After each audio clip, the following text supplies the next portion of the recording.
কোরআন এবং হাদিসের আলোকে গুরুত্বপূর্ণ নসিহত করবেন।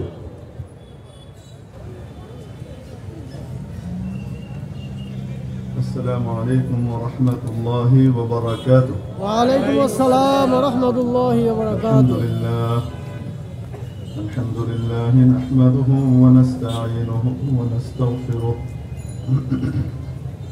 ونؤمن به ونتوكل عليه ونعوذ بالله من شرور أنفسنا ومن سيئات أعمالنا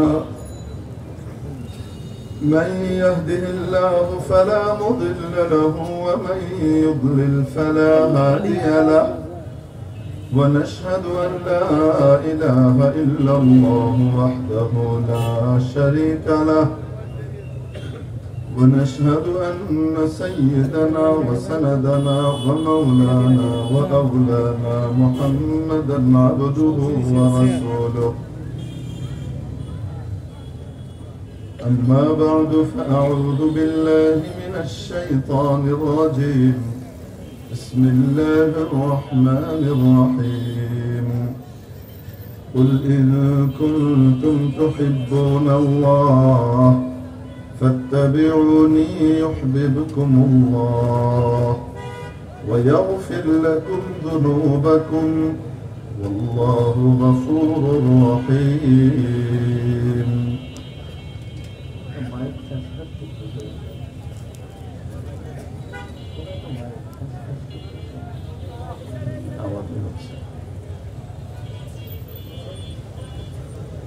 ঐতিহ্যবাহী জামিয়া মাহমুদিয়া ইসলামিয়া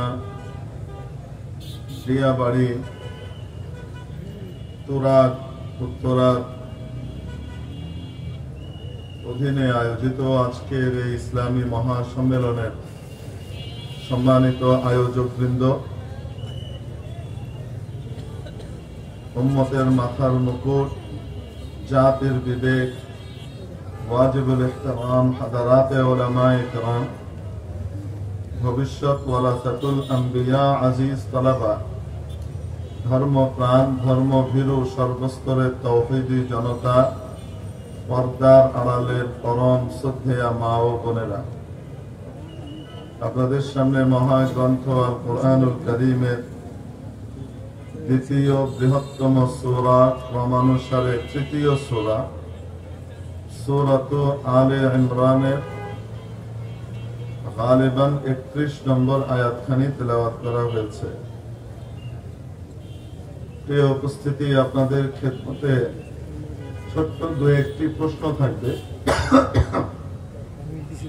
দু চারটি প্রশ্ন আরজ করব। আপনারা এগুলো হ্যাঁ বা না দিয়ে সদুত্তরে দিয়ে একটু বাধিত করবেন আমাদেরকে ইনশাআল্লাহ।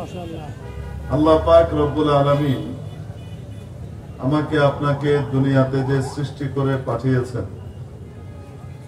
এটা খামাখাই সৃষ্টি করেছেন, অনর্থক সৃষ্টি করেছেন, খেলার ছলে সৃষ্টি করেছেন, এমনি এমনি সৃষ্টি করেছেন, বেহুদা সৃষ্টি করেছেন। কারো কারো সন্দেহ আছে, এই জন্য উত্তর না দিয়ে চুপ করে আছেন। আল্লাহ পাক আমাদেরকে এমনি এমনি খামাখা উদ্দেশ্যহীন ভাবে খেলার ছলে শুধু শুধু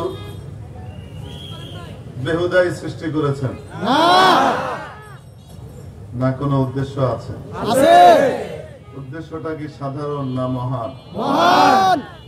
অনেক বড় একটা উদ্দেশ্য দিয়ে তৈরি করেছেন। উদ্দেশ্যটা কি সেটা সূরাতুল যারিয়াতের 56 নম্বর আয়াতে মাওলায়ে কারীম আমাদেরকে জানিয়ে দিয়েছেন সুস্পষ্ট ভাষায়। আর আমাদেরকে যে এমনি এমনি সৃষ্টি করেননি, এটা আমাদেরকে মনে করিয়ে দেবার জন্য সূরাতুল মুমিনুনের শেষ রুকুতে আমাদের প্রতি একটা কোশ্চেন থ্রো করেছেন, আমাদের প্রতি প্রশ্ন দিয়েছেন। আফা হাসিবতুম, তোমাদের কি ধারণা, আন্নামা খালাকনাকুম আবাসা, যে আমি তোমাদেরকে এমনি এমনি খামাখা সৃষ্টি করেছি, ওয়া আন্নাকুম ইলাইনা লা তুরজাউন, আর আমার কাছে তোমাদেরকে আর ফিরে আসা লাগবে না, তোমাদের কি এমনটাই ধারণা?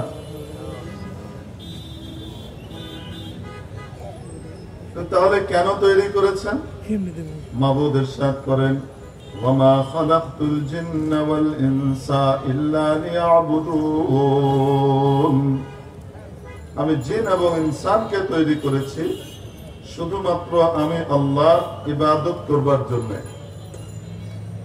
ইবাদত কাকে বলে? আমরা মনে করি, সাধারণত দুনিয়ার মানুষ মনে করে নামাজ, রোজা, যাকাত, হজ, দান খয়রাত ইত্যাদি হলো নেক আমল,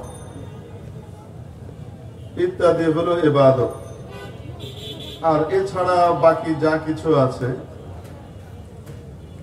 সামাজিক বিষয়গুলো, বিয়ে শাদী, সামাজিক লেনদেন, এমনি ভাবে সমাজ পরিচালনা, রাষ্ট্র পরিচালনা, ব্যবসা বাণিজ্য, চাকরি বাকরি থেকে শুরু করে যা কিছু আছে, এগুলো হলো দুনিয়ার কাজ। এগুলো আখিরাতের কাজও নয়, এগুলো ইবাদতও নয়, এগুলো সাধারণ কাজ। মেরে মুআজ্জাজ হাজরিন, প্রকৃতপক্ষে ইবাদতের ডেফিনেশন, অন্য ভাষায় নেক আমলের ডেফিনেশন এতটা সংকীর্ণ মোটেও নয়। নেক আমল কাকে বলে? আমরা বাংলায় বলি ভালো কাজ, আরবিতে বলি আল আমালুস সালেহ, ফার্সিতে বলে কারে খের, উর্দুতে বলে নেক আমল, আমরাও বলি নেক আমল, ভালো কাজ, ইংরেজিতে বলে গুড ডিড। সবগুলা সমান, একই জিনিস, ভালো কাজ। ভালো কাজ কাকে বলে? শুধু নামাজ, রোজা, হজ, যাকাত এটাকেই ভালো কাজ বলে, নাকি এর বাইরে আরো ভালো কাজ আছে যেগুলোকে আমরা দুনিয়ার কাজ মনে করি? এই কাজগুলো যে আখিরাতের কাজ হতে পারে, এই কাজগুলো যে দ্বীনের কাজ হতে পারে, এই কাজগুলো যে ইবাদত এবং নেক আমল হতে পারে, এটি আমাদের অনেকেরই জানা নাই। ভালো কাজ কাকে বলে একটু উদাহরণ দিয়ে বুঝাই। আমাদের বাংলাদেশ আলহামদুলিল্লাহ তৈরি পোশাক শিল্পের ক্ষেত্রে অনেক দূর এগিয়ে গেছে, আলহামদুলিল্লাহ। পৃথিবীর বিভিন্ন দেশ থেকে আমাদেরকে অর্ডার করা হয়, আমাদের কাছে অর্ডার দেয়া হয়। আমাদের বাংলাদেশের গার্মেন্ট ফ্যাক্টরি গুলো সেই অর্ডার গুলো সাপ্লাই করে, তাদের গুডস, তাদের জিনিসপত্র, কাঙ্ক্ষিত জিনিসগুলো এখান থেকে রপ্তানি করে এবং মোটামুটি আলহামদুলিল্লাহ অত্যন্ত মানসম্মত ভাবে অল্প খরচে এগুলো প্রোভাইড করে, যার কারণে আমাদের পশ্চিমা বিশ্ব এরা চাইলেই আমাদেরকে একেবারে ইগনোর করে ছুড়ে ফেলে দিবে সেই সুযোগ নাই, ন্যাংটা হয়ে ঘুরতে হবে। আমাদের বিভিন্ন পরাশক্তি কাছের এবং দূরের এই ছোট্ট বাংলাদেশটাকে নিয়ে তাদের অনেক রকমের প্ল্যান, পরিকল্পনা তাদের ভাষায়, আর আমাদের ভাষায় সত্যিকার অর্থে ষড়যন্ত্র, কনস্পিরেসি একটার পর একটা তাদের কিন্তু আছে। কেউ ভয় দেখায়, এখন আর ভিসা দেবো না, সব অসুস্থ হয়ে মরে যাবে, কচু মরবে। তোমাদের চেয়ে বহুত ভালো ভালো ডাক্তার আমাদের বাংলাদেশে আছে, অপারেশনও তোমাদের চেয়ে অনেক ভালো করেন, এরকম ডাক্তার আমাদের দেশে আল্লাহর রহমতে অনেক আছে। বাকি after operation, post operative nursing এর ক্ষেত্রে আমাদের কিছু দুর্বলতা রয়েছে, যার কারণে দেখা যায় যে অপারেশন গুলোর পরে আবার অনেক সময় ইনফেকশন হয়। এগুলো একটু মেরামত করে নিতে পারলে আমার বাংলাদেশের চিকিৎসা সেবা এবং স্বাস্থ্য ব্যবস্থা অনেক উন্নত আলহামদুলিল্লাহ। এই যে বন্ধ করে বসে আছে আমাদের দেশের সব মানুষ মনে হয় মরে গেছে, কি বলেন আপনারা? না, ঠিক চিকিৎসা সেবা পাচ্ছে? মানে কত রকমের যে খাই খাই ভাব সেবার নামে আমাদের সব চুষে চুষে নিয়ে যাওয়া, এটাই একটা বড় ব্রত ছিল এদের। 16 বছর চুষে চুষে খাওয়ার পরে এরকম ফ্রি ভাবে ওপেন মার্কেট দিয়ে দেওয়া হয়েছে, নাও যত পারো খাও, শুধু আমাকে ক্ষমতায় রাখো, বাস। আমার দেশের মানুষ রান্না করার জন্য গ্যাস পায় না, আমার দেশের মানুষ তাদের ফ্যাক্টরিতে উৎপাদনের জন্য অনেক সময় গ্যাস পায় না, তলে তলে মোটা পাইপ দিয়ে আবার ওদিকে পাচার হয়ে যায়, হয় নাই মনে হয়? এবং যিনি তাদেরকে দিয়েছেন এটা আসলে আমাদের নিজেদের বক্তব্য না, আমরা তো যারা দিয়েছেন তাদের কথা শুনেই বলছি। যারা দিয়েছেন তাদের মাথা, যিনি এখন ওদের কোলেই বসবাস করছেন, উনি নিজে বলেছেন যে আমি ওদেরকে যা দিয়েছি তা কোনোদিন তারা ভুলতে পারবে না। তার মানে হলো প্রাপ্তি 0, দেওয়াই হলো 100, ঠিক কি ঠিক না? আবার ওদের একদিন পর্যন্ত বাংলাদেশের মানুষ জানতো ওরা পেঁয়াজ না দিলে নাকি আমরা পেঁয়াজ না খেয়ে মরে যাব।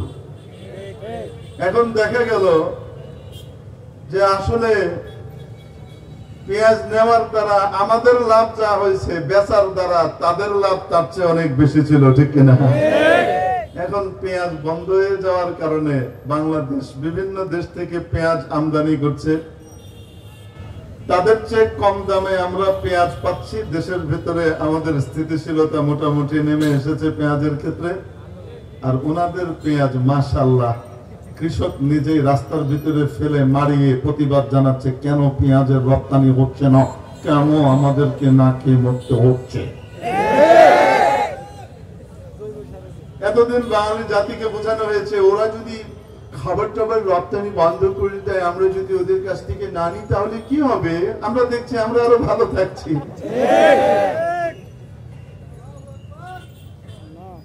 ওরা মনে করতো আমরা ওদের কাছে ঠেকা, আমরা তো দেখি এখন ওরাই আমাদের কাছে ঠেকা।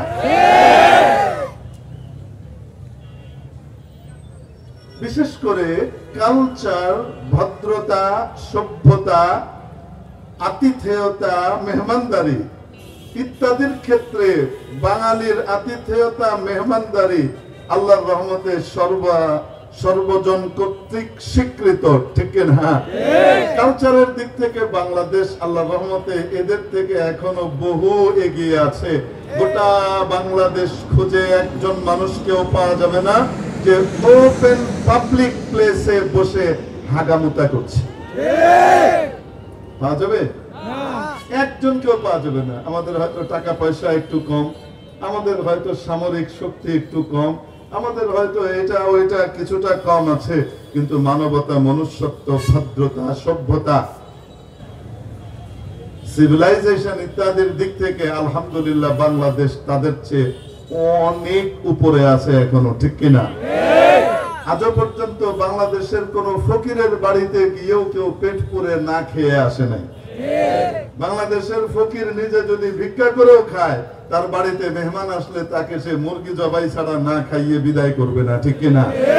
এই কথা কোনোদিন বলবে না দাদা খেয়ে এসেছেন নাকি যে খাবেন, কোনোদিন বলবে না, কোনোদিন বলবে না। আর বাংলাদেশে একজনকে পাবলিক প্লেসে ওপেনলি আপনি হাঁটতে দেখবেন না।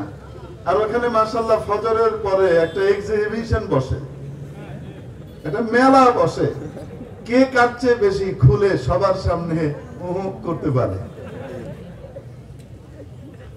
ট্রেন, আর সবচেয়ে মজার ব্যাপার আমার এই জিনিসটা এখনো বোধগম্য হয় না, যে ট্রেন যাত্রীর সময়, ট্রেন মানে জার্নির সময় ফজরের নামাজের পরে জানালা খুলে যদি দুই পাশে তাকানো হয় তাহলে আর তাকানো যায় না। কেন? ট্রেনের লাইনের পাশে দুই পাশে আরো দুইটা লাইন বসেছে, মানব লাইন। এনারা শৌচকর্ম সম্পাদন করছেন। আবার মাঝে মাঝে একজন আরেকজনের সাথে কথাও বলে, একে অপরের সাথে আবার কথাবার্তাও বলে। ভাবখানা এই যে মানে যেন বিয়ে শাদীর আলাপ করছে, বিয়াই পাতাবে, আমার ছেলেটা আপনার মেয়ের সাথে বিয়ে হলে কেমন হয় বিয়াই, আমরা দুজন বিয়াই হয়ে যাব, দুজন ওপেনলি হাগি, এরকমই আমরা এই টাইপের। এদের মধ্যে আবার একটু যারা লজ্জা টজ্জা আছে তারা আবার দেখা যায় এরকম করে নিজের চোখে হাতটা দিয়ে রাখে, মানে আমি তো দেখছি না, আমার ওটাও মনে হয় কেউ দেখছে না।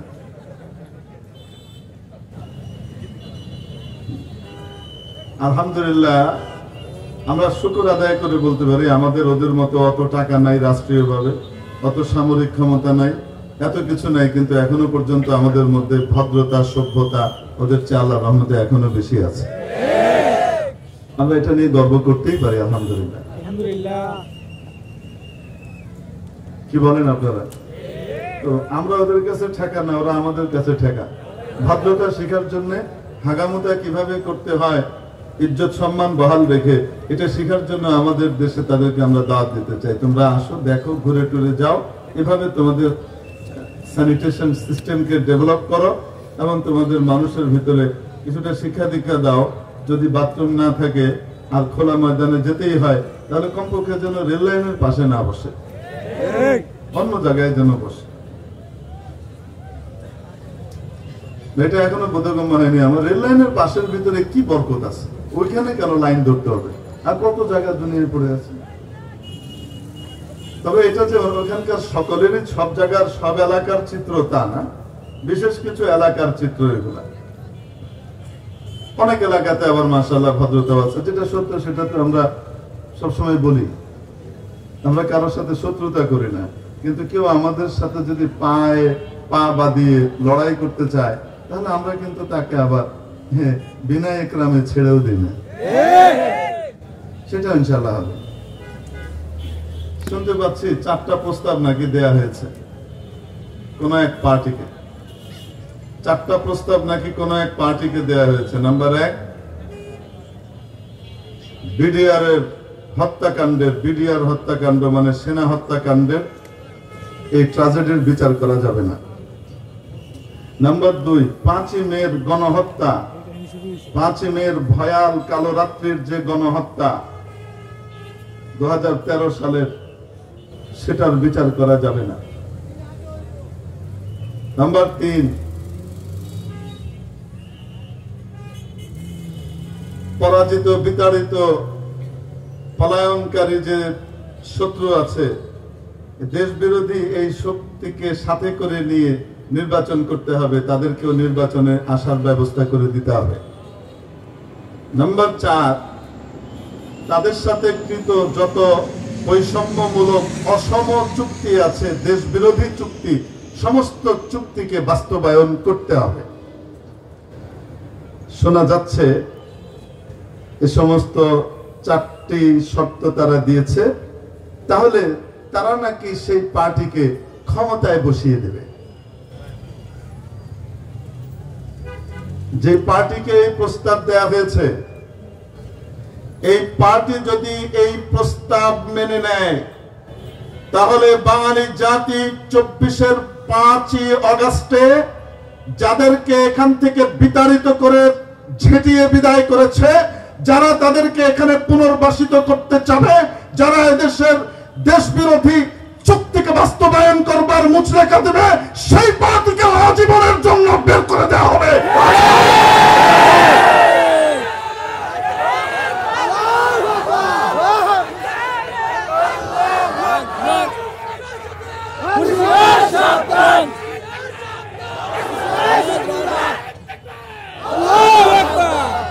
চব্বিশের শহীদদের রক্তের সাথে যারা বেঈমানি করতে যাবে, তাদেরকে আজীবন বেঈমান হিসেবে এদেশের জাতি চিহ্নিত করবে।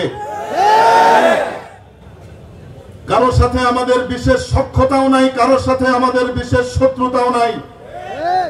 যে আমার দেশের শত্রুতার সাথে, শত্রুদের সাথে হাত মেলাবে, দেশ বিরোধী কর্মকাণ্ডে অংশগ্রহণ করবে, সে যাই হোক না কেন, যত প্রিয় যত সখ্যই হোক না কেন, মুহূর্তে তাকে আমরা ছেড়ে দিতে এক মুহূর্ত দ্বিধা করবো না।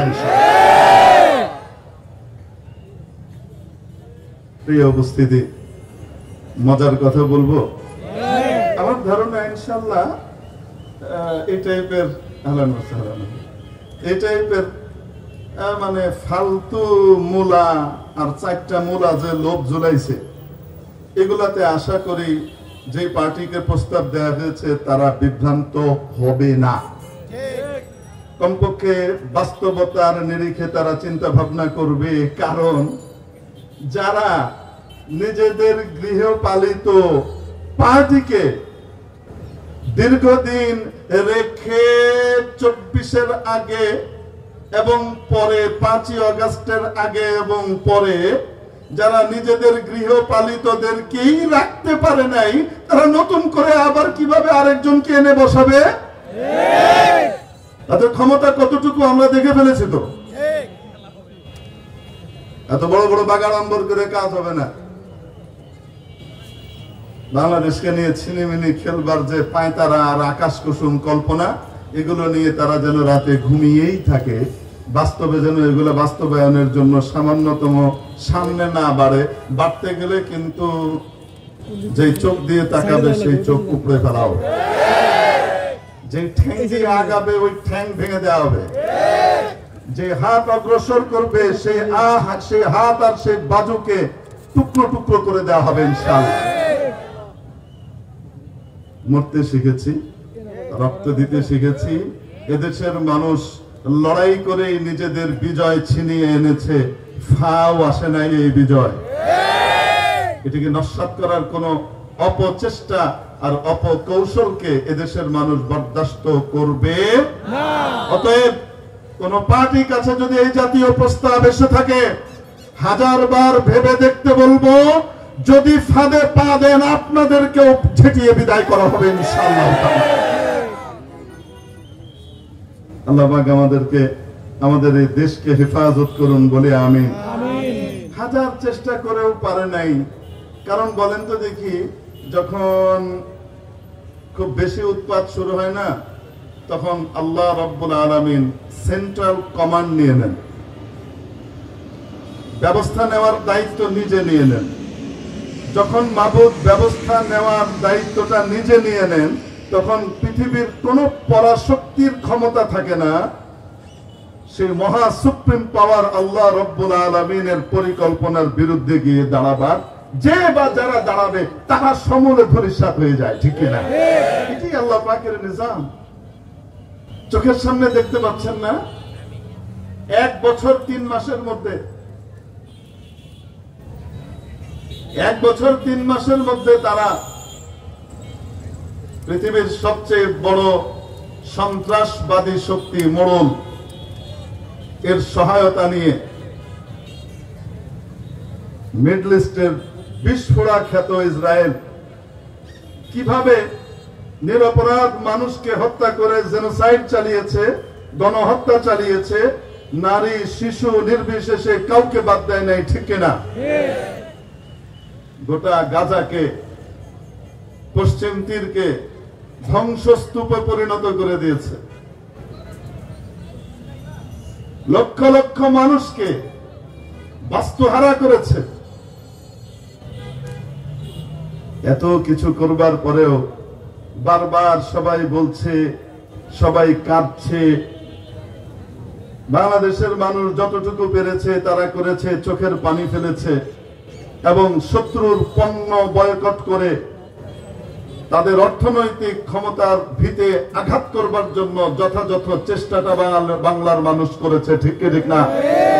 তারা Coke, Pepsi, Sprite, Fanta, 7 up, Mountain Dew, তাদের পানি, অ্যাকোয়াফিনা, তাদের পানি কিনলে ইত্যাদিকে বর্জন করেছে। বাংলাদেশের মানুষ যারা দেশপ্রেমিক এবং সত্যিকারের ইসলামপন্থী মানবতাবাদী, তারা তাদের পণ্য কেএফসি, তারপরে তাদের খাবার দাবারের দোকান বার্গার কিং, পিজা হাট, এগুলোকে বর্জন করেছে। এদেশের মানুষ যথাযথভাবে চেষ্টা করেছে। ইউনিলিভার, ওদের যে বিশাল এক কোম্পানি এখানে তারা রেখে দিয়েছে, এই ইউনিলিভারের পণ্য লাক্স, লাইফ বয়, রিন, তারপরে আপনার ডাভ, এগুলো সব ইউনিলিভারের ডাবের যত লোশন আছে, সাবান আছে, এটা আছে, ওইটা আছে, এই সমস্ত জিনিসগুলো বাংলাদেশের মানুষ বর্জন করেছিল। এদের ব্যবসা প্রায় লাটে ওঠার দশা হয়েছিল। বাংলাদেশের মানুষ আবার কিছুদিন ভুলে গিয়েছিল, যার কারণে কেউ কেউ আবার এগুলো খাওয়া দাওয়া শুরু করেছিল। এখন আলহামদুলিল্লাহ আবার নতুন করে তারা প্রতিজ্ঞা নিয়েছে, এদেশের মানুষ ওদের এই সমস্ত পণ্য ইনশাআল্লাহ ব্যবহার করবে না। কারণ ওদের ওই পণ্যের ভিতরে আমরা মুসলমানদের রক্ত দেখতে পাই, ফিলিস্তিনিদের নিষ্পাপ শিশুটার চেহারা আমরা দেখতে পাই, যাকে হত্যা করা হচ্ছে।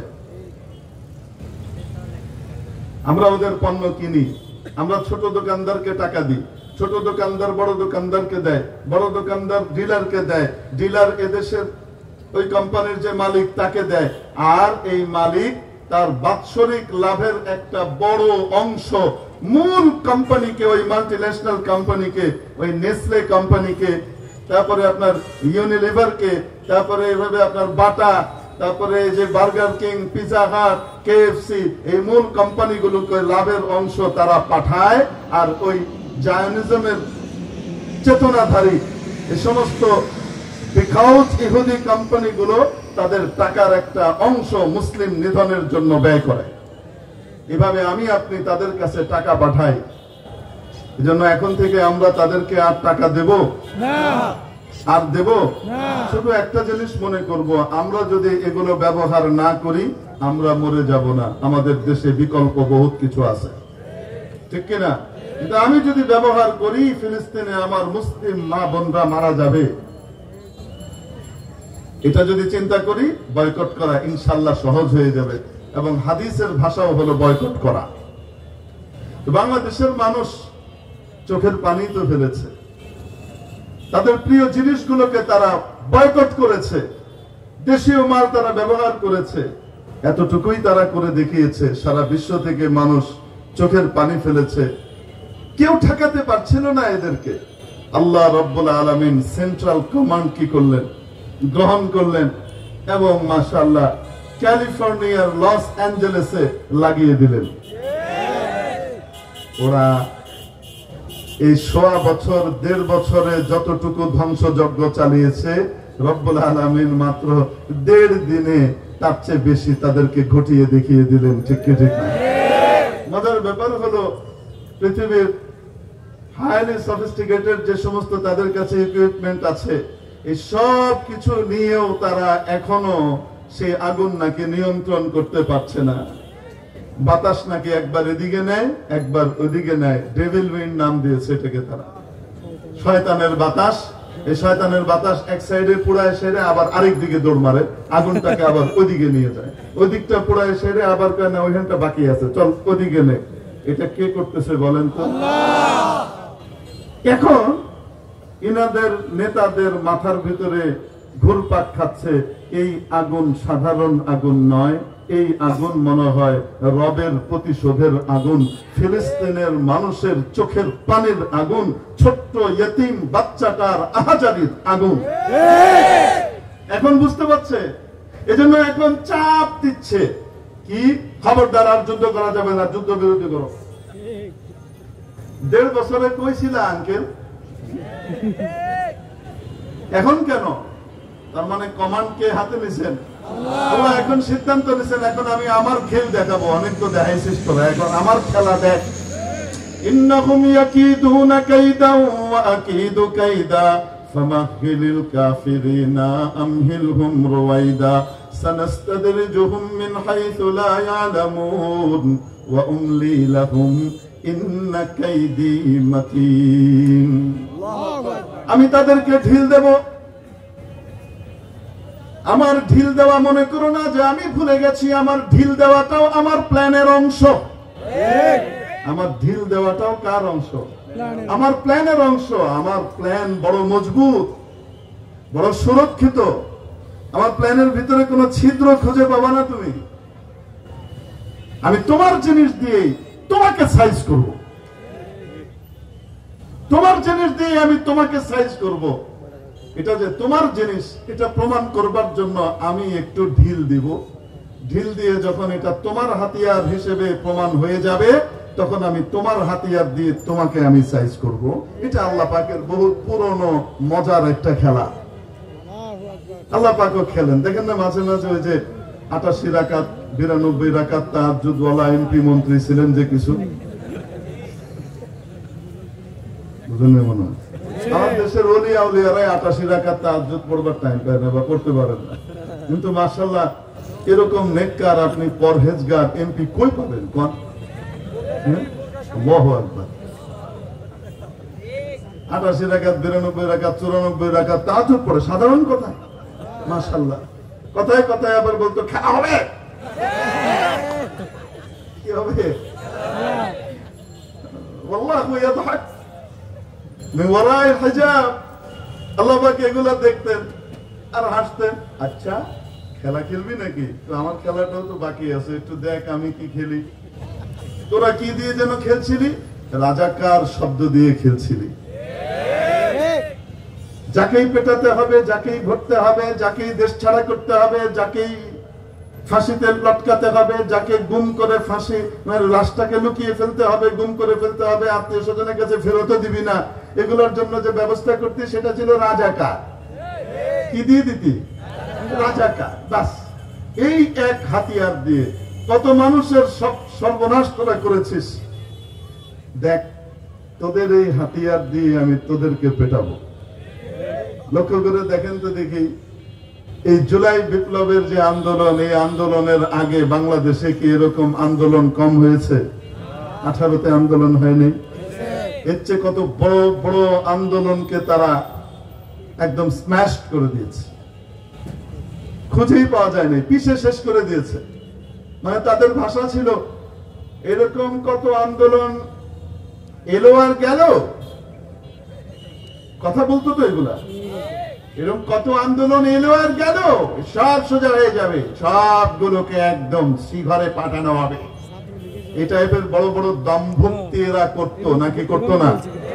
বলেন না? কিন্তু রব্বুল আলামিন সিদ্ধান্ত নিয়েছেন খেলা তো বহুত খেললা, তা আমার প্ল্যানের যে অংশ ছিল তোমাদেরকে ছাড় দেওয়া, সেটা এবার দেখো, তোমার অস্ত্র দিয়ে আমি তোমাকে পিটাবো। দাবিটা কি ছিল? বেশি কিছু না, কোটাটা সংস্কার করে দেন, কোটা বাতিল করে দেন, এটা তো আর বলে নেই। একটু সংস্কার করেন, ঠিকঠাক করেন, যৌক্তিক পর্যায়ে আনেন, এটাই তো ছিল। শুধু দলীয় অযোগ্য কর্মী দিয়ে দেশের প্রশাসন সাজালে এই প্রশাসন তো দেশের অধিকার এবং স্বার্থ রক্ষা করতে পারবে না। বৈদেশিক চুক্তির জন্য যখন বসবে তো মামুর জোরে, দলীয় ক্ষমতার জোরে প্রশাসনের ক্যাডার হয়েছে, সচিব হয়েছে, ওটা বিদেশের সাথে ডিল করার সময় কোন শব্দের কি ফাঁক ফকর এটাই তো বুঝবে না, গাধা। সে তো ইখলাসের সাথে সব দিয়েইব। একটু আপনারা বিবেচনা করেন, মেধাবীদের জন্য একটু এটা বাড়ান, এটাই তো বলা হয়েছে।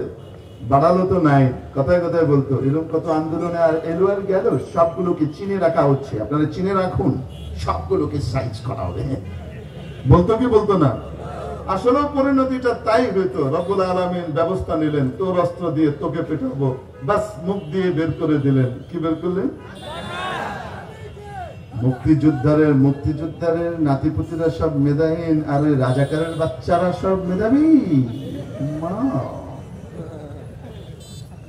আর যাই কই, কি বলেন আপনারা? বাঙালির ঘুমন্ত বারুদে যেন কি লাগলো, আগুন লেগে গেল। সুবহানাল্লাহ ওয়া বিহামদিহি। বাস এই এক হাতিয়ার দিয়ে আল্লাহ এমন লাথি মারলেন, বাটি চালান দিয়েও খুঁজে পাওয়া যেতেছে না।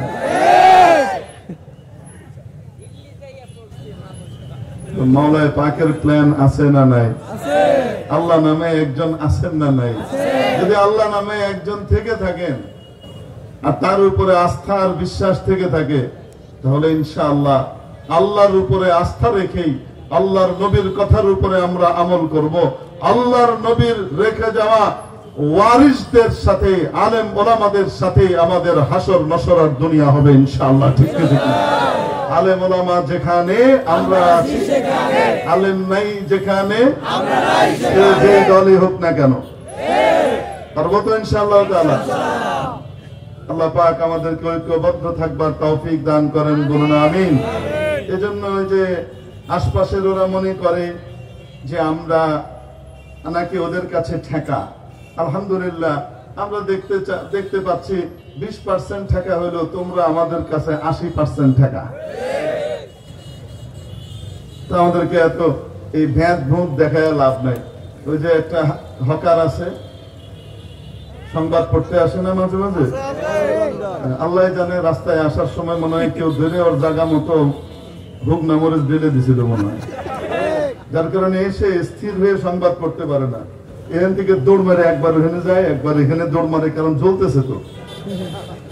কি বলবে, সংবাদের সময় হয়ে গেছে, চাকরি থাকবে না, একবার ওখানে দৌড়ায় একবার এখানে দৌড়ায়। এই আপনাকে একটা ব্রেকিং নিউজ এখনই দেখাচ্ছি করে এখানে দৌড় মারে, একবার ওখানে দৌড় মারে, দেখেন নাই মনে হয় পাগল। এই পাগলকে দিয়ে আবার আমাদেরকে বলাচ্ছে ওই চট্টগ্রামটা এত ঘুরে আমাদেরকে যেতে হয়, এই যে চট্টগ্রামটা নিয়ে নিলে এখান থেকে এখানে আমরা এত শর্টকাটে চলে যাব, আমাদের এই সুবিধা হবে ওই হবে, কত কিছু স্বপ্ন দেখছে মাশাআল্লাহ। আবার আমাদেরকে বলে 3 দিক থেকে আমরা ঘিরে আছি। 3 দিক থেকে কি আছে? ঘিরে আছে। তাই আমাদেরকে কি দেখায়? ভয় দেখায়, তাই না? তো আমরাও কিন্তু তোমাদের 3 দিক ঘিরে রেখেছি। ওই ত্রিপুরাটা ওটাও কিন্তু আমাদের 3 দিকের ভেতরেই। শুধু এদিকে তো চট্টগ্রাম কেন, বাংলাদেশের কোন একটা জায়গার দিকে চোখটা তুললে তাকাইস, তাকায় দেখ, ইনশাআল্লাহ তাআলা ওই ত্রিপুরাটাও তখন আমাদেরকে কষ্ট করে মৌলভীবাজার থেকে 400-450 কিলোমিটার ঘুরে আমাদেরকে আর ওই যে ইতে যাওয়া লাগবে না, রাঙ্গামাটি যাওয়া লাগবে না। আমরা তখন মানে সোজা ডাইরেক্ট এখান থেকে ত্রিপুরা ইনশাআল্লাহ পকেটে নিয়ে চলে যাব।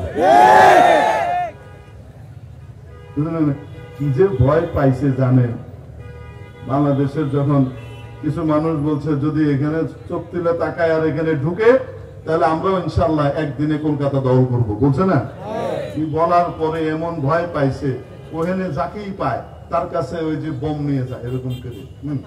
আপনারা কি বাংলাদেশ দখল করতে, আপনারা কলকাতা দখল করে নেবেন, তা কবে নেবেন, কখন নেবেন, কখন আসছেন? সেই প্রশ্নটা যদি শুধু আমারে করতো আমার খুব আফসোস, ওখানে যদি শুধু আমারে করতো এই প্রশ্নটা।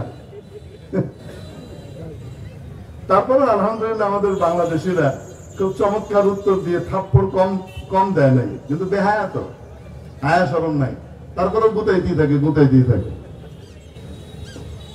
তো মেরে মুহতারাম দোস্ত, বলেন তো দেখি আমাদের হীনম্মন্যতার কোন কারণ আছে? কারণ হলো আমাদের শক্তির উৎসকে আরো আস্তে কে, আরো আস্তে কে। আমাদের শক্তি দুনিয়ার কোনো কিছুর সাথে নয়, গোটা দুনিয়াকে যিনি কন্ট্রোল করেন, দুনিয়াকে যিনি বানিয়েছেন, দুনিয়াকে যিনি নিয়ন্ত্রণ করেন, শত্রুদেরকেও যিনি রিজিক দেন, সেই মহান আল্লাহর সাথে আমাদের সম্পর্ক।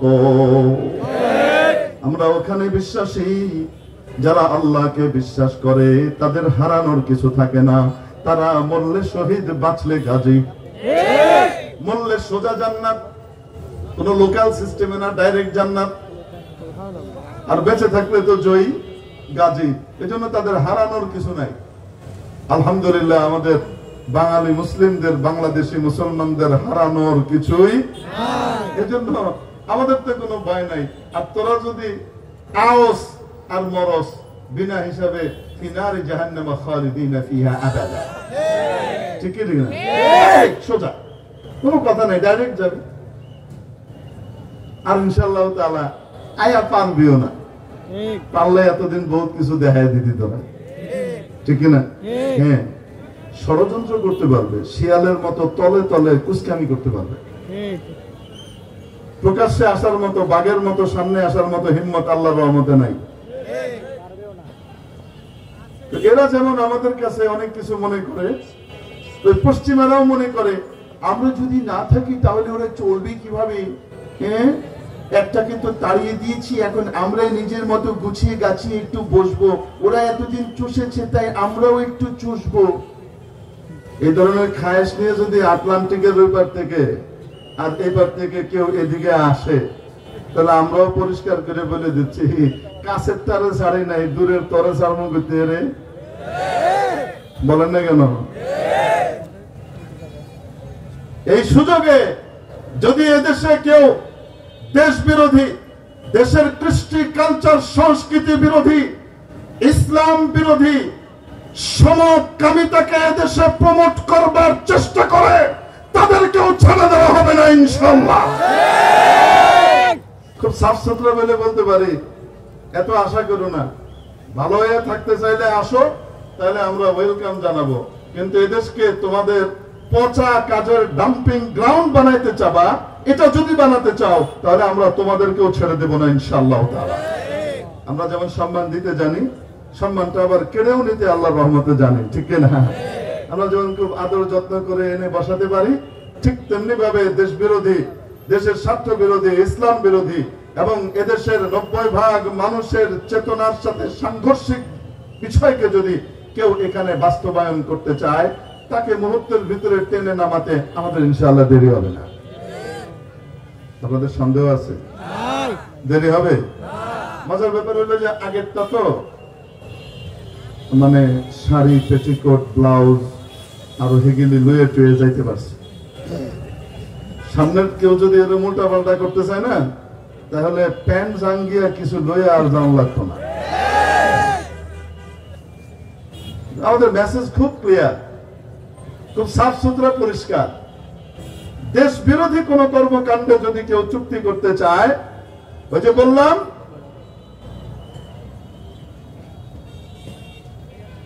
পরাজিত বিতাড়িতদেরকে আবার পুনর্বাসিত করতে চায়, তাহলে তাদের কাউকেই ছেড়ে দেওয়া হবে না ইনশাআল্লাহ তাআলা। চিন্তা ভাবনা করে ডিসিশন নিয়ে। তো আমাদের দেশ, বলছিলাম যে ওরা যতই বলুক না কেন, আমরা এখানে কিছু ভোগ করব, এরা আমাদের কাছে ঠেকা। জি না, আমরা তোমাদের কাছে যতটুক ঠেকা তার চেয়ে বেশি তোমরা আমাদের কাছে ঠেকা। তার কারণ হলো আমাদের দেশে গার্মেন্ট শিল্প আল্লাহর রহমতে এই পরিমাণ উন্নত হয়েছে, ওদের চাহিদাগুলো, পোশাকের চাহিদাগুলো অতি সস্তায় মানসম্মত ভাবে যেভাবে সরবরাহ করে, পূরণ করে আমার দেশ, এত সস্তায় এই জিনিস, এত ভালো মানের জিনিস অন্য কোন জায়গায় পাবা না, ওরা পাবে না। এটাই বাস্তব। কারণ আলহামদুলিল্লাহ আমার দেশের এই বিপুল পরিমাণ জনগণ, এই জনগণ আমার দেশের জনশক্তি। তারা তাদের শ্রম দিয়ে সস্তায় যে জিনিস বিদেশে পাঠাতে পারে, ওই পরিমাণ সস্তায় পৃথিবীর অন্য কেউ দিতে পারে না।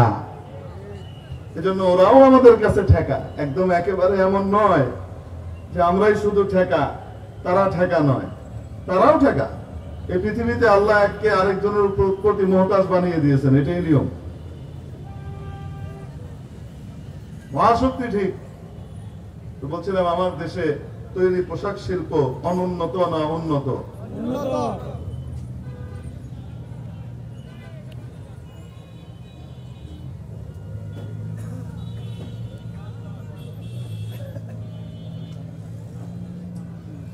তো এই তৈরি পোশাক শিল্পের ক্ষেত্রে আমাদের দেশ আল্লাহর রহমতে অনেক উন্নত।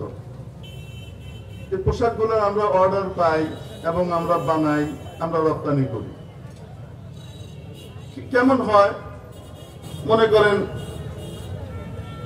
বিদেশি বায়ার, ফরেনার ক্রেতা আমাদের দেশে অর্ডার ইস্যু করে যে আমাকে 1 লক্ষ পিস, মনে করেন 1 লক্ষ পিস শার্ট এত দিনের মধ্যে দিতে হবে।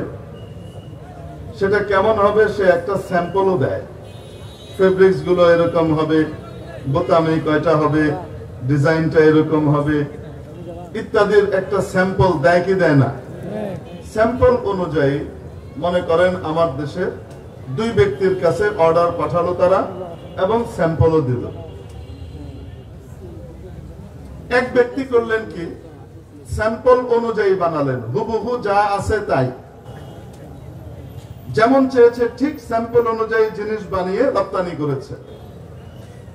ফলাফল কি দাঁড়াবে? সে তো টাকা পাবে। আর এই শার্টটার দাম কেমন হবে? আমেরিকার বড় কোন শোরুমের ভিতরে এটা লটকাবে প্রায় $200, $150 তার দাম হবে। তো $150-200 মানে বর্তমানে বাংলাদেশে প্রায় 24,000-25,000 টাকা।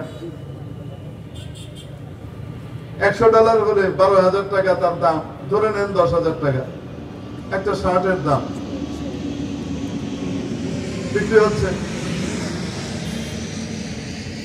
এবং স্যাম্পল অনুযায়ী হুবহু তৈরি করার কারণে ওখানকার বায়ার বলবে এদের কাজ ভালো, এই ফ্যাক্টরির কি ভালো, এই কোম্পানির কাজ ভালো, অতএব তাদেরকে আরো অর্ডার দাও। আগে তো দেওয়া ছিল কত, 1 লক্ষ পিস, এখন সামনে মনে করেন 1 কোটি পিস, 50 লক্ষ পিসের অর্ডার দিবে। এরা কাজ ভালো পারে, এদেরকে আরো দাও, ভালো কাজ এদের, টাকাও বাড়িয়ে দিবে, মজুরিও বাড়িয়ে দিবে। অপরদিকে আরেকজন চিন্তা করলেন, গার্মেন্ট ফ্যাক্টরির আরেকজন মালিক, উনি চিন্তা করলেন বাবারে আমেরিকান বায়ার আমার কাছে অর্ডার দিয়েছে, তো উনি ওনার জেম অপারেশনকে ডাকলেন, ডেকে বললেন প্রোডাকশন ম্যানেজারকে ডাকো, কি স্যাম্পল দিয়েছে দেখি। তো স্যাম্পলে দেখা গেল বোতাম আছে 6টা, পকেট আছে উপরে বাম দিকে একটা। মালিক বলছেন 6টা বোতাম দিয়ে কি হবে, আমেরিকার মানুষ তো, এরা তো বড় সড়ো, গতর বড়, শরীর বড়, 6 দুগুণে 12টা বোতাম লাগাই দাও। আর পকেট কয়টা, উপরে বাম দিকে একটা পকেটে কি হবে, ওদের টাকা পয়সা বেশি, ওদেরকে আরো একটা পকেট বাড়াও, বাম দিকেও আরেকটা দাও, তো কয়টা হলো। কিছুক্ষণ ভেবে চিন্তে বলে যে ওদের তো যেমনি ভাবে লিকুইড মানি আছে, ওদের যেমন ক্যাশ আছে, ঠিক তেমনি ভাবে ওরা আবার ডেবিট কার্ড, ক্রেডিট কার্ড, হ্যাঁ এই কার্ড ওই কার্ড, কত কিছু ব্যবহার করে। ওদের জন্য ভিন্ন ভিন্ন পকেট থাকলে ওরা আরো বেশি খুশি হবে। উপরে যেমন 2টো দিয়েছিস, নিচেও 2টো লাগা, হলো কয়টা, সামনে পকেট হয়েছে 4টা। তারপরে আবার চিন্তা করে বলছে মার্কিনীরা তো একটু আত পাগলা টাইপের, এগুলা একটু উদ্ভট জিনিস পছন্দ করে, তো এক কাজ করো, সামনে যেমন 4টা দিছো, পিছনেও 4টা লাগাও। পকেট হয়েছে কয়টা, 8টা। বলেন তো দেখি খরচ কম হয়েছে না বেশি হয়েছে? স্যাম্পল অনুযায়ী বানালে যা খরচ হতো তেমনই হয়েছে না আরো বেশি হয়েছে? বেশি হয়েছে। আবেগের কোনো ঘাটতি ছিল, সময়ও বেশি গেছে, কাজও বেশি লেগেছে, শ্রমও বেশি গেছে, খরচও বেশি হয়েছে, আবেগও অনেক বেশি ছিল। কিন্তু বলেন তো এই মালটা যখন আমেরিকাতে যাবে, বায়ার এই মাল একসেপ্ট করবে, নিবে? সে কি করবে বলেন তো? জি, ফেরত পাঠাবে। আমরা সহজে বাংলায় বললে মুখের উপর ছুড়ে মারবে। আবার বাংলাদেশে ফেরত এসেছে, এগুলোর মজুরি তো দিবেই না, টাকা তো দিবেই না, উল্টো বলবে তুমি আমার যে গুডউইল নষ্ট করেছো, আমি যে বিভিন্ন জায়গায় সাপ্লাই দিতাম, এখন আমি সময় মতো দিতে পারছি না, এই বিশাল ব্যবসায়িক ক্ষতির জন্য তোমার নামে মামলা হবে কোর্টে, আমার এই জরিমানা দাও। উল্টা জরিমানার ব্যবস্থা হবে, তাই না? আর এই আবেগী স্যাম্পল বহির্ভূত যে জিনিসটা তৈরি হয়েছে, এটার পরিণতি হবে, এটা দেশে ফেরত এসেছে। উত্তর এত দূরের কথা, দেশের কোন সাধারণ এলাকার মধ্যে কোন মার্কেটওয়ালারা ওইটা নেয় না বিক্রি করার জন্য। সাধারণ টং দোকানদার যারা বিভিন্ন জায়গায় টং দিয়ে বিক্রি করে, তারাও কেউ নেয় না। তারপরে কি হলো, এগুলোকে বিক্রি করার জন্য কি করবে, এটাকে নিয়ে যাওয়া হলো, আর সুন্দর করে বড় বিভিন্ন মেলা, তারপরে মাহফিল ইত্যাদির কোন জায়গাতে যাবে, হাট বাজারের দিন গিয়ে বড় চাদর বিছাবে, সেই চাদরের উপরে করে রাখা, 5-6 জন মিলে কি করছে, নুরানি স্টাইলে গজল গাচ্ছে, দেখে নিবেন 10 টাকা, বাইসে নিবেন 10 টাকা, একটা রে বাই 10 টাকা, দুইটা নিবেন 20 টাকা, এরকম করে গায়ে গায়ে কি করে, ওই যে শিয়ালের বাম 12 ঘন্টায় কাম, এরকম করে যে গায়ে গায়ে বেছে না, এভাবে গিয়ে গিয়ে গিয়ে গিয়ে কি করবে, বিক্রি করবে। দাম যেটার হয়তো কত, আরে স্যাম্পল অনুযায়ী ফেলে যেটার দাম হতো 10,000 12,000 টাকা, এখন ওটা কয় টাকায় বিক্রি করছে? আরে 10 টাকায় বিক্রি করছে। তারপরেও মানুষের অবস্থা হলো, আসে এরকম করে দেখে, দেখে দেখে তারপরে যখন দেখে, আরে ভাই এক্সপোর্ট কোয়ালিটির, আমেরিকা থেকে হজ করে আসছে, আমেরিকা ঘুরে এসেছি, আপনি নেন নেন না কেন? চোখ বন্ধ করে নেন, export quality, export quality, 8 pocket OLA এই জিনিস, বোতামের জঞ্জাল নিয়ে কেডা বিন্দু। আরে ভাই, 8 পকেট দিয়ে রাখছে, আপনার অপশন আছে, আপনি চাইলে যে কয়টা রাখতে চান রাখবেন, বাকিগুলো খুলে ফেললেই হলো, নিয়ে যান। তো ক্রেতা এরকম করে দেখে ফেলায় দিয়ে জায়গা যাওয়ার সময় কি বলে, বেটা পকেট তো খুলে নিলাম তোমার পরামর্শে, কিন্তু ওই যে সূচের দাগ গুলো পড়ে আছে, ওই সূচের দাগ গুলোকে কিভাবে দূর করব? মানুষ তো বলবে চুরি করে লয়েছে কোনো জায়গাতে, তোমার এক্সপোর্ট কোয়ালিটির মাল আমার দরকার নেই, সে চলে যাবে।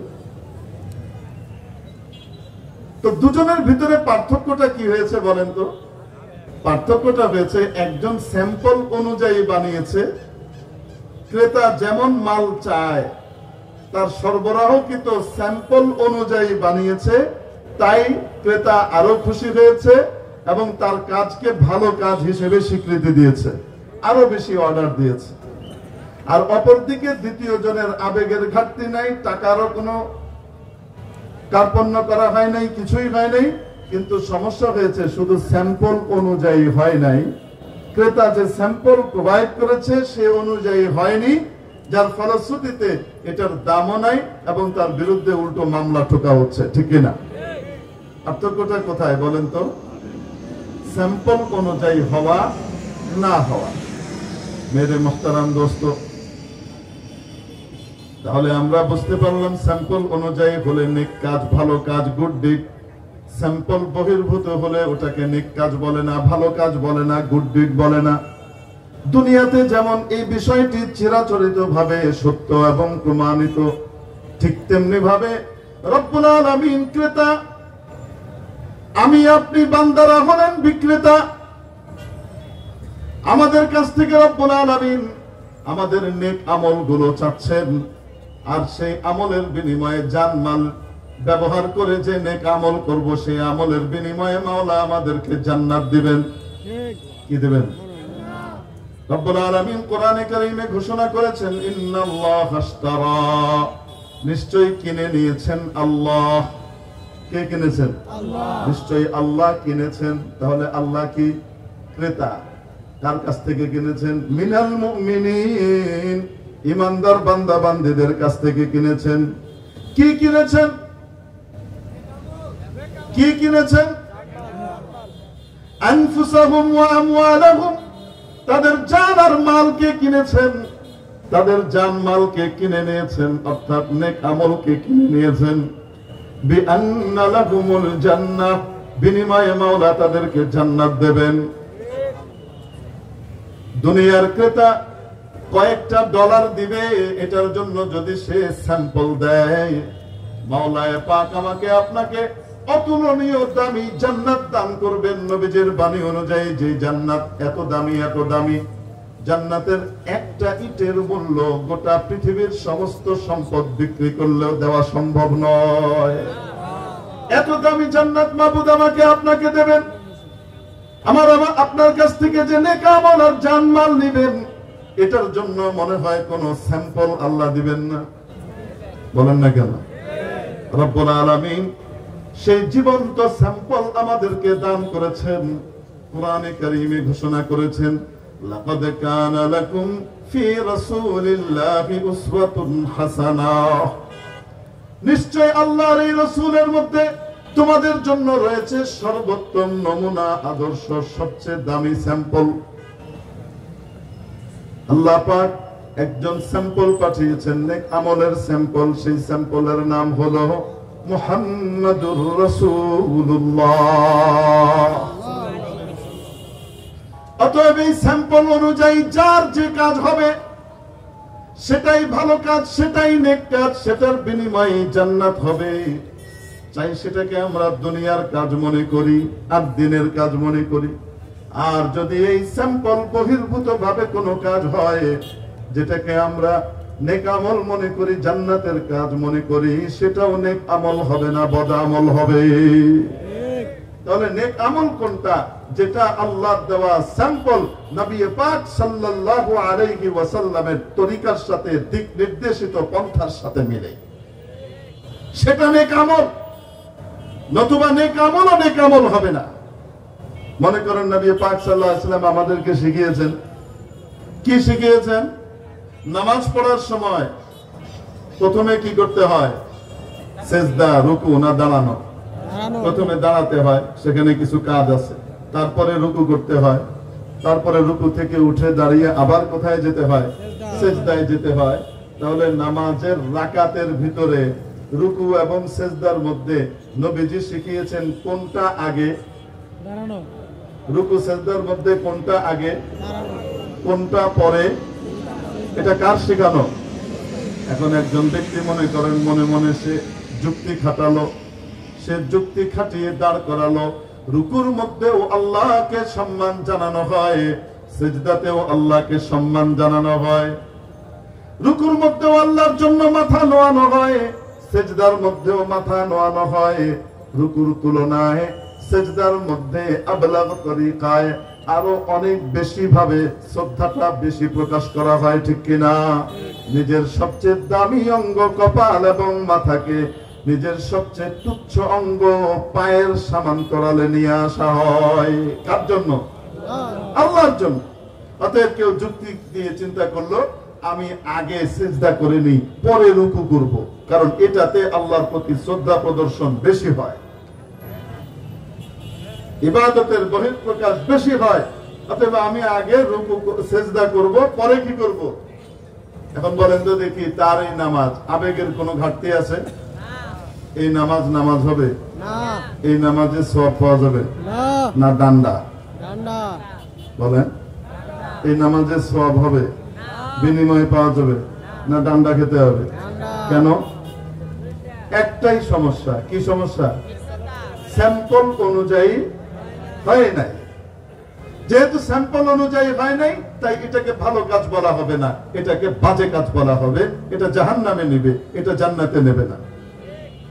অপরদিকে যদি কেউ যেটাকে দুনিয়ার কাজ মনে করি ওটাও যদি নবীর তরিকায় করে, তাহলে ওটাও নেক আমল হবে। স্যাম্পল অনুযায়ী হওয়ার কারণে ওটার বিনিময়ে মানুষ জান্নাত পাবে।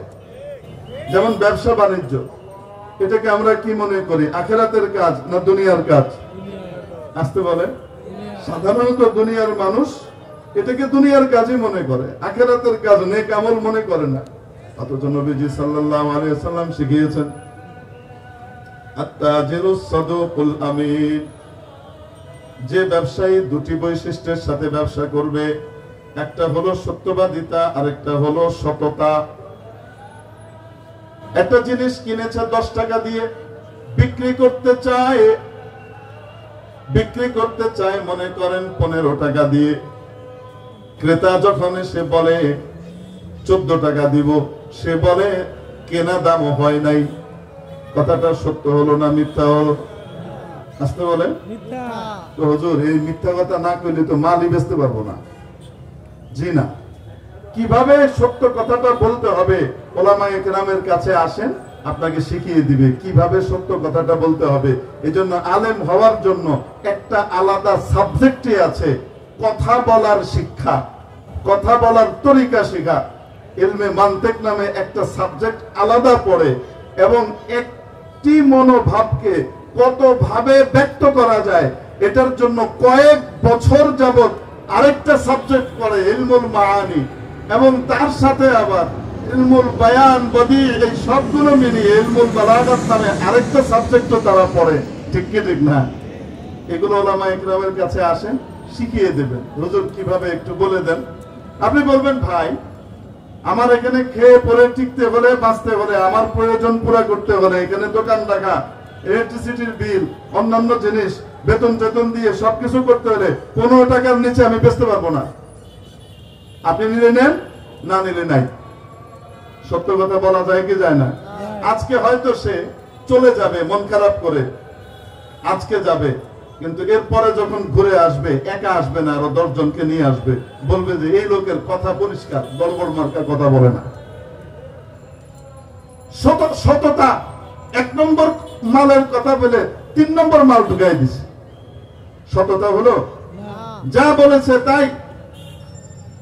আছে তার কাছে 2 নম্বরটা, 1 নম্বরটা নাই। 1 নম্বরটা কেউ চেয়েছে, পরিষ্কার করে বলে দেওয়া, ভাই আমার কাছে 1 নম্বরটা নাই, 1 নম্বরটার মতোই দেখতে, একদম 2 নম্বরটা যেটা 1 নম্বরের মতোই, এই বাজারে যা আছে সবার কাছে এইটাই। কিন্তু আপনি 1 নম্বরকে অন্য জায়গা থেকে লয়ে লইবেন, লন, অসুবিধা নাই। কিন্তু আমার কাছ থেকে নিতে হলে আপনি জেনে শুনে নিন যে এটা কি দিছি আমি আপনাকে, 2 নম্বরই দিছি, কিন্তু আপনার কাজ হবে। নিতে চাইলে নেন, না নিলে নিন না। আজকে এই লোক মন খারাপ করে চলে যাবে, আপনার উপরে যে আস্থার বিশ্বাস তৈরি হবে আপনার এই সততা আর সত্যবাদিতার কারণে, বুদ্ধিমান ক্রেতা আপনার কাছে আসতে থাকবে, ইনশাআল্লাহ তাআলা যে ক্রেতা আসবে সে আপনার কাছ থেকে ছুটবে না। নবীর তরিকায় ব্যবসা করলে দুনিয়াতেও লাভ, আর আখিরাতে কি হবে নবীজি কি বলেন জানেন? এই ব্যবসাটার কারণে, এই সত্যবাদিতা আর সততার গুণ ধরে রাখবার কারণে আল্লাহ পাক তাকে একটা পুরস্কার দিবেন। সেটা হলো নবীরা যে হায়ার গ্রেডের জান্নাতে থাকবেন, সুপার স্পেশাল জান্নাত, সেই ক্যাটাগরির জান্নাতে সে নবীদের সাথে থাকবে। সুবহানাল্লাহ। বড় বড় ওলিরা, সিদ্দিকরা যে ক্যাটাগরির হায়ার গ্রেডের জান্নাতে থাকবেন, সে তার এই ব্যবসার বিনিময়ে তাদের সাথে থাকার সুযোগ পাবে। ওয়াসশুহাদা, শহীদদের সাথে গিয়ে সে থাকবে। কি মনে হয় আপনার ব্যবসাটা যদি আল্লাহর দেওয়া স্যাম্পল নবীজি মুহাম্মদুর রাসূলুল্লাহ সাল্লাল্লাহু আলাইহি ওয়াসাল্লামের তরিকায় হয়, দুনিয়ার এই কাজটা দুনিয়ার কাজ থাকে না, নেক আমল আর ইবাদত হয়ে যায়। ইভেন টয়লেটে যাওয়া আসা, এটার ক্ষেত্রে নবীজির শিক্ষা আছে না নাই? নবীজি শিখিয়েছেন ঢোকার আগে দোয়া পড়ে নাও। কি দোয়া বলেন তো দেখি? আল্লাহুম্মা ইন্নী আউযু বিকা মিনাল খুবুসি ওয়াল খাবাইস। এই দোয়া পড়ে নাও, নবীজির শিক্ষা। ঢোকার সময় কোন পা? আগে কোন পা? ভিতরে যাওয়ার পরে কাজটা সেরে ওখানেও তরিকা নবীজির শিখানো আছে, এখানে বিস্তারিত বলার জিনিস না।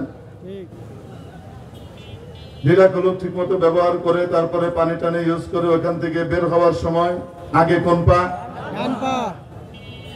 বাম পা, ডান পা।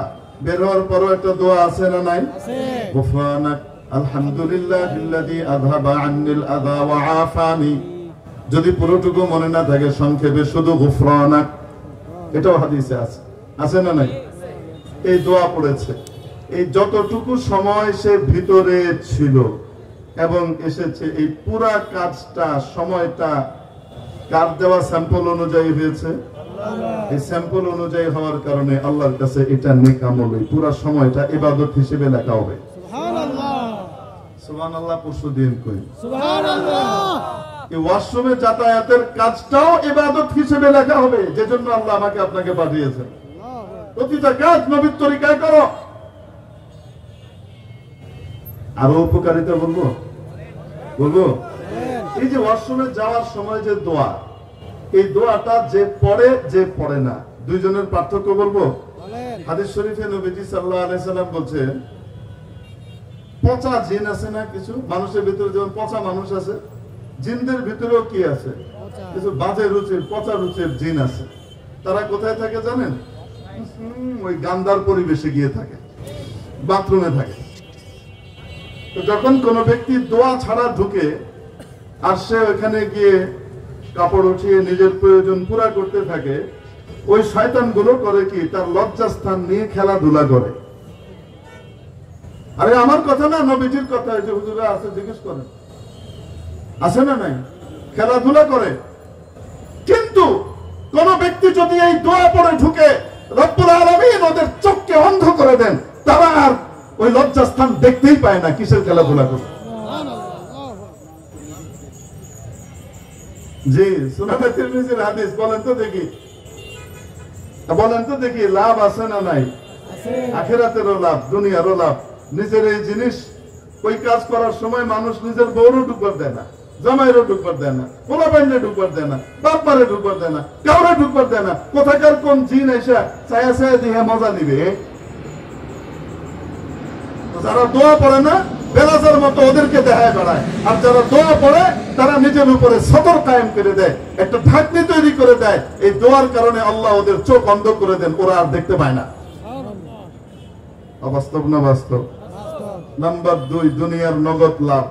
বলবো একবার আমাদের মাদানীনগর মাদ্রাসাতে এক ছেলেকে জিনে ধরলো, আরে ছুটেই না, বিভিন্ন আমেল তদবির করে ছুটে যায়, আবার এসে ধরে।